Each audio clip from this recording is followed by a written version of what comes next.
Howdy all, I'm Adam the Renaissance Nerd, and we've got big, dare I say, huge gaming news today. You've probably already heard about it, but here's my take, my 2 cents on the fact that Nintendo has officially announced the Switch 2. Now, I wanted it to be the Super Switch, but I'm a nostalgic old man who likes his old-timey fun things from back in the day. But I understand for marketing purposes, Nintendo Switch 2 probably has a better ring to it. Either way, that argument's out the window. It's done. It doesn't matter. But we are here to talk about the arrival of the Switch. What does it mean? Where's it going?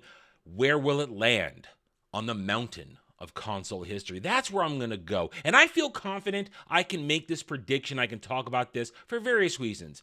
I've always been there for Nintendo. I may not be a hardcore Nintendo drone in the here and now, but I am a Nintendo kid. I was there at the NES. I was there for the SNES. I stopped at the 64. Wasn't really interested in the 64. But then I got a GameCube eventually. I had a Wii eventually. And I obviously have a Switch. And I've had various Game Boys ever since the original. So I feel like I can weigh in as someone who's been a decent fan for most of his life. Even though I'm not into some current things, but I'll explain that when we get farther into the video. But it has been announced. They dropped a trailer today. We're going to play it, but I'm not going to have the volume on. We don't need little widgets. They don't actually say anything. It's all visuals and displays, and it is interesting. It is interesting. I think it's cool. It's going to be bigger because let's be honest, this little fella right here, he's tiny. He's very tiny. My big man hand easily holds it. I don't like to play it with the Joy-Cons. I like to plug it in to my TV where I can play it on the big screen because that's where I do most of my gaming. I do it mostly here in the comfort of my home. But if you are on the road, it is nice to have a bigger screen with more ports. They're upping the technology game. They're going to allow it to interface and interact with many other things. They're turning the Joy-Cons into mice, and they're going to allow you to probably surf the web, do all kinds of other things, and they are making it better, sleeker, newer, nicer. That's what I'm going to say about the visuals and all the added tech. Nintendo has listened to its fan base, its customer base, and they have improved on the original. But where do we go from here? I'm not going to weigh in to all the aspects, this and that. I'm not going to talk about the possibilities as well as the text. What I'm going to talk about is games, and I'm going to talk about longevity. Right now, we know one game. They've got a Mario Kart. Mario Kart. I was there at the original, and that's kind of where I stopped. I never got any farther because I didn't own a 64, and I wasn't playing these games with anybody even as recently as now with Mario Kart 8. Point is, though, Mario Kart, that's an important thing. Game launch library is super important to every console that comes out. What is the library? What's going to pull you in? And for lack of a better description, Nintendo has the best first-party library in video game history. And when this launches, it's going to launch with a Mario Kart. It's probably going to launch with another Mario game of some way, shape, or form, whether it's a remaster, re-release, or something brand new. It's probably, well, I can't say probably, but it's a good bet they'll drop a new Pokemon game fairly soon, if not at launch, and probably a few other nice things for kiddie and family type stuff. Easy normie shit. The launch is going to be huge. But where do we go from there? Where will the Switch 2 land in the mountain of consoles? Where will it climb to? As we know, the Switch is the third on the list behind the DS and the PS2, but we know the PS2 numbers aren't quite kosher because it was a DVD player. Either way, though, the Switch 2 has a unique place to stand in history because we know it's going to be backwards compatible. Let's go back here. They officially say at the end of the trailer that let me see if I can get it right there. There it is. They officially say it will play old Switch games, although not all of them. That's probably just a disclaimer for a bunch of lower level stuff that no one's going to take the time to reconfigure to work with the Switch 2. But that's a big deal. That's one of the reasons that PlayStation 2 was also a huge hit, because it was backwards compatible with the PlayStation 1. I was still buying PlayStation 1 games when I was playing my PlayStation 2. The market didn't die. That means Switch 1 games, the market for Switch 1 games will not die when the Switch 2 arrives. It'll continue to thrive. It'll make Nintendo money, make other people money. That is why I do think the launch of the Switch likely I want to say the fall, right before the holiday season, because that to me will maximize the purchasing power, because everybody will be ready, not only have saved, but be ready to spend a lot of money. To launch it in the summer, I feel like that's a mistake. It's not like it has any competition. It would have zero competition to be the holiday gift. So I do think if they launch it in November, it will be a massive win.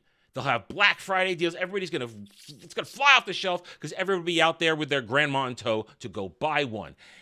And if the library is hot, if it's exactly what people want, it's going to be a winner. And it's going to be likely in the end, it could overtake the PS2 as number one. And I'm saying that because the PS2 had there were less people in the world when the PS2 existed. There are more people in the world now. There are generations who want that handhelding, take it anywhere gaming experience, and that's what the Switch 2 will provide, along with the old Switch games. And that's the other key part, again, coming back to that. The fact that it's backwards compatible means people like me, not me immediately, but people like me will happily trade in their original Switch to get a Switch 2 because their games will most likely still be usable. That's the thing. The value of the old games remains, which means you're going to have the market. And when I say market, I mean the 146 million install base. And yes, I understand it's not 146 million individual people with a Switch. People replace Switches by OLEDs, blah, blah, blah. It's still a massive install base of people ready and willing to trade it in. You have over 100 million people who will go out and buy a Switch 2, maybe not at launch, but definitely in its lifetime.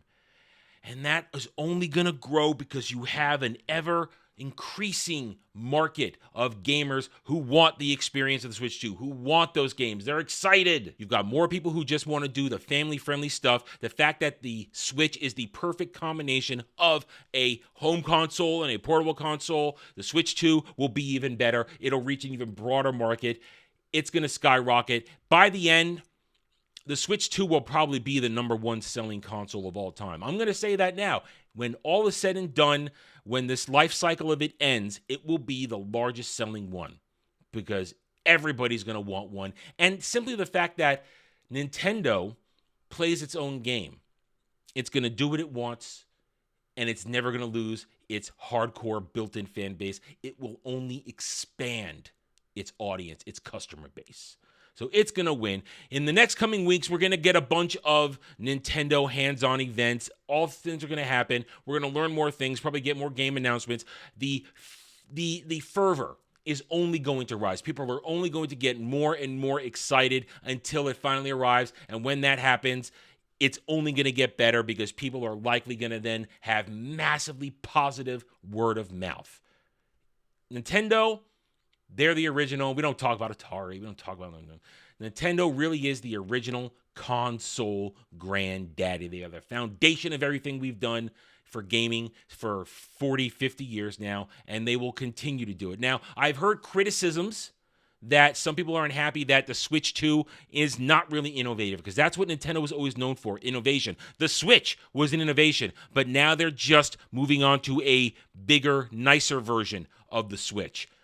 I think that's the smart play. You can only innovate so much before you jump the shark and create something that looks cool, maybe is cool for a second, but becomes quickly annoying and obsolete because it cannot maintain itself with the growing technology or the growing wants of the consumer base. So it was a smart move for Nintendo just to upgrade the baby to a big daddy.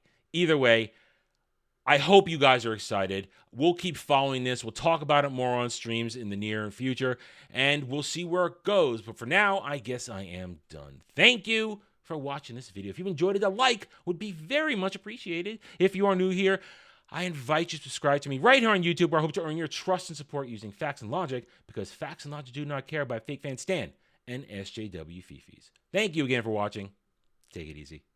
Thanks for watching, everyone. If you enjoyed the video, hit that like button, subscribe to the channel, check out my gaming channel at Renaissance Nerd Arcade, and follow me on X Twitter under @TheRedNerd. Thanks again for watching. Take it easy.